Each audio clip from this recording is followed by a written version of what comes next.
কারবালা কারবালা কারবালা কারবালা, রক্তে লালে লাল হয়েছে শহীদে কারবালা। কারবালা কারবালা কারবালা কারবালা, মহরমের 10 তারিখ আশুরার দিনে ইমাম হুসাইন ছুটে চলেছে কারবালার প্রান্তরে। দিনটি ছিল জুম্মার দিন, ইমাম হুসাইন শহীদ হবে হাদিসে আছে বর্ণনা। কারবালা কারবালা কারবালা কারবালা কারবালা কারবালা কারবালা কারবালা, রক্তে লালে লাল হয়েছে শহীদে কারবালা। ফোরাত নদীর কিনারে আলী আসগার প্রাণ দিয়েছে, বিবি জয়নবকে ছেড়ে ইমাম হোসাইন একলাই গিয়েছে। ঘোড়ার পিঠে চড়ে ইমাম হোসাইন সওয়ারি হয়েছে, এজিদদের সঙ্গে লড়াই করেছে।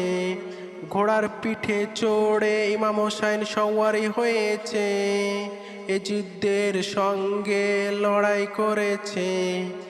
100-র বেশি তীর খেয়েছে ঘোড়া যে। মহরম মাসে কিয়ামত হবে সকলের আছে জানা।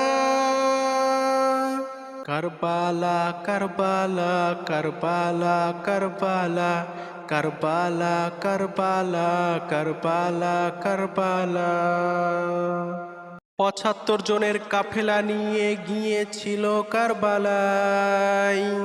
পিপাসায় তারা ক্লান্ত হয়ে যুদ্ধে মারা যায়। 75 জনের কাফেলা নিয়ে গিয়েছিল কারবালায়।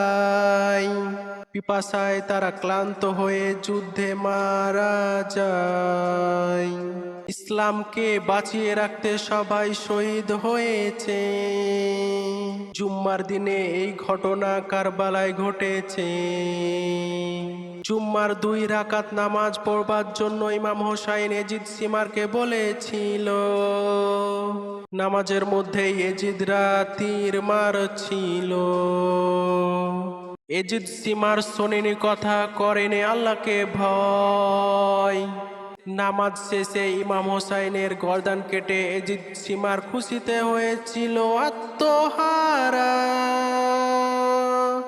কারবালা কারবালা কারবালা কারবালা, রক্তে লালে লাল হয়েছে শহীদে কারবালা। কারবালা কারবালা কারবালা কারবালা কারবালা কারবালা কারবালা কারবালা।